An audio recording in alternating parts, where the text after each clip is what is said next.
Hello hello dear students. अभी हम कर रहे हैं 10th class R D Sharma math exercise 2.1 polynomials. इस एक्सरसाइज के क्वेश्चन नंबर 1 का 5th पार्ट करेंगे। हमें इसमें वही करना है कि इसके जो ये क्वाड्रेटिक इक्वेशन है, क्वाड्रेटिक पोलिनोमियल है, इक्वेशन तो तब होगी जब इक्वल टू समथिंग आ जाए। तो ये क्वाड्रेटिक जो पोलिनोमियल है जिसमें वेरिएबल वाई है, इसके जीरोज और कोफिशिएंट्स के बीच में रिलेशनशिप वेरीफाई करनी है। टोटल 6 पार्ट है और ये 5वां पार्ट है इसका। तो इसके लिए हमें इसे कंपेयर करना होगा A X square plus B X plus C, जो जनरल फॉर्म है क्वाड्रेटिक पोलिनोमियल की। Comparing 7y square minus 11/3y minus 2/3। देखिए, एक क्वेश्चन को हम कई तरीके से कर सकते हैं। स्टेटमेंट्स वगैरह अलग अलग तरीके से लिख सकते हैं। बस फैक्ट्स क्लियर होना चाहिए, जो चीज़ पूछी गई है वो चीज़ आनी चाहिए। जैसे पहले वाले वीडियोज़ में मैंने कुछ और तरीके से करवाया होगा कि मैंने पहले इक्वेशन लिखी और फिर उसके बाद कंपेयर किया, या नहीं भी किया, सीधा ABC लिख दिया तो चलेगा वो, ठीक है। कोई दिक्कत नहीं है कि गलत कि ये अलग तरीका हो गया, वो अलग तरीका हो गया। तो आपने कंपेयर करना है विद किसके साथ, A X square plus B X plus C. तो ए क्या आ जाएगा, वाई स्क्वायर, यहाँ पर वाई स्क्वायर लिख देते हैं और यहाँ पर बी वाई।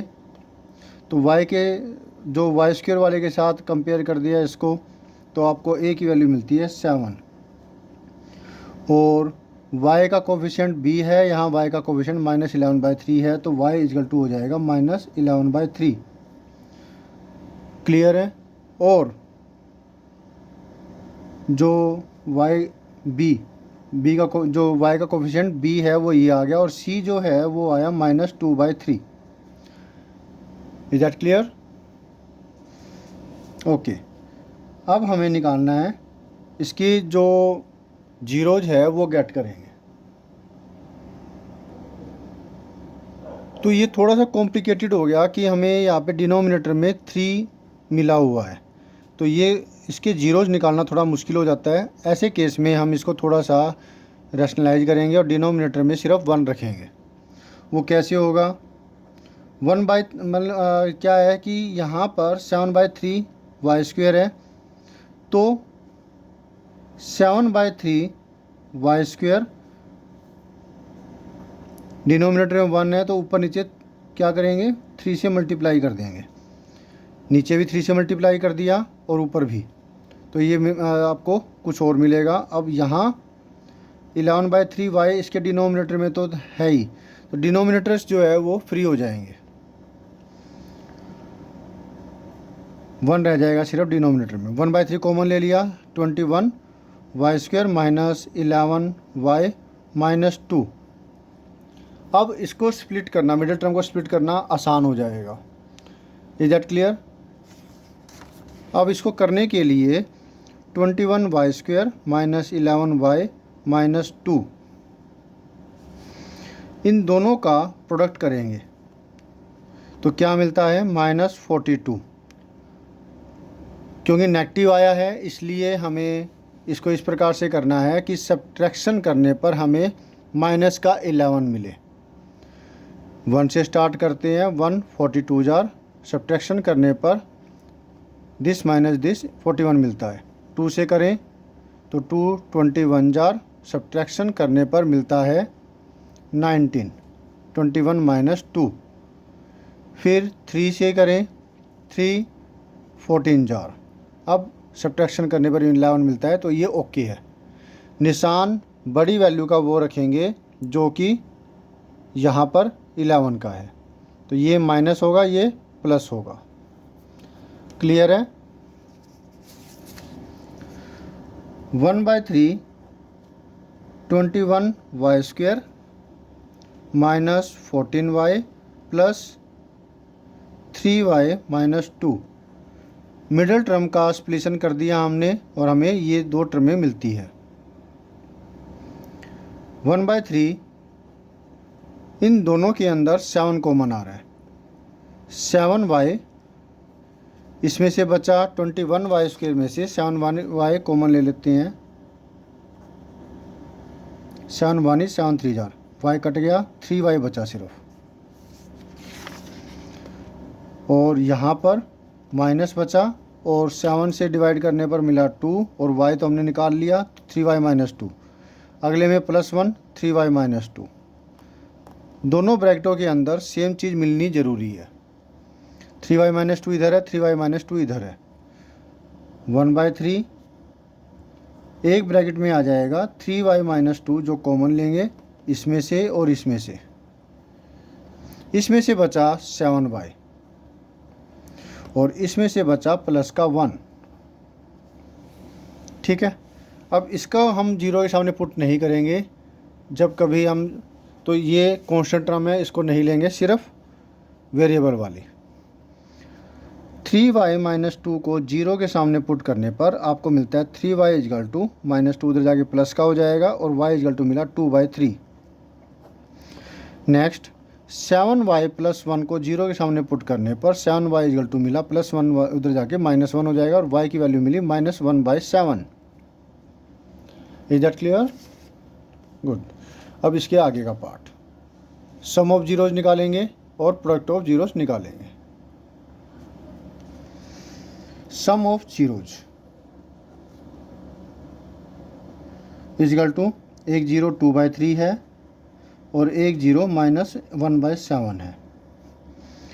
डिनोमिनेटर्स बराबर करने के लिए इसको 7 से नीचे मल्टीप्लाई किया, ऊपर भी 7 से, क्योंकि 3 और 7 का एलसीएम 21 है, तो इसको 3 से करेंगे और ऊपर इसको भी 3 से। 14 - 3 11/21। अब इसको हम लिखेंगे -b/a के फॉर्म में। जो हमारे पास माइनस मतलब b की वैल्यू ये है और a की वैल्यू ये है। -11/3 बाय में एक माइनस बाहर आ गया, -b/a, क्योंकि सम ऑफ जीरोस फैक्ट है -b/a होता है, तो माइनस आ गया और b की वैल्यू ये है और जो a है वो है 7। अब हमने ये ऐसा क्यों लिखा, क्योंकि इसको हम इस फॉर्म में लिख सकते हैं क्योंकि ये दोनों बराबर है। सॉल्व करके देख लो। -11/3 एक तरीके से मतलब यही हुआ ना, डिवाइड 7, डिवाइड में 7 और बाहर माइनस है। इसको जब सॉल्व करेंगे तो ये 7/1 हुआ, माइनस माइनस हुआ प्लस, 11/3 डिवाइड को मल्टीप्लाई बदले तो 1/7 मिला ना, 11/21। तो यानी कि हम इसको जो सम ऑफ जीरो से मिला है उसको हम इस फॉर्म में लिख सकते हैं जो कि -b/a फॉर्म में है। तो यहाँ लिखेंगे minus coefficient of y upon में कोफिशिएंट ऑफ y²। तो जीरोज, सम ऑफ जीरोज निकाल के ही तो हमने ये निकाला है और कोफिशिएंट्स के बीच में रिलेशनशिप वेरीफाई हो जाती है सम के केस में। अब प्रोडक्ट के केस में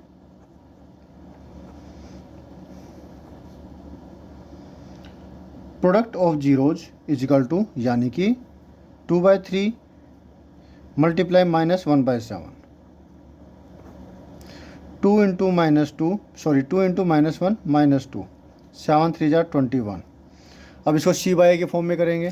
c/a करके देख लो आप। c/a, c की वैल्यू है -2/3,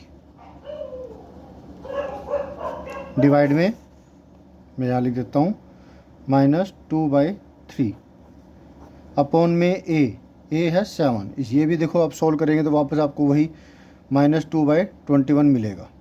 तो इधर लिखेंगे कांस्टेंट टर्म अपॉन में कोफिशिएंट ऑफ y²।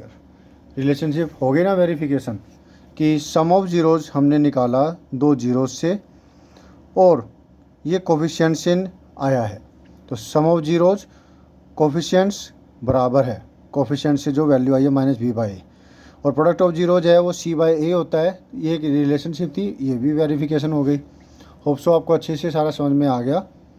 थोड़ा सा यहाँ पर डिनोमिनेटर में अदर देन 1 मिला हुआ है, 3 मिला हुआ है, तो उसको कैसे सोल्व किया वो अच्छे से आपने समझना है और फिर सोल्यूशन करना है। ऐसा कोई भी क्वेश्चन आए तो इसी प्रकार से आप इसे कर दीजिएगा। तो होप सो आपको अच्छे से समझ में आ गया।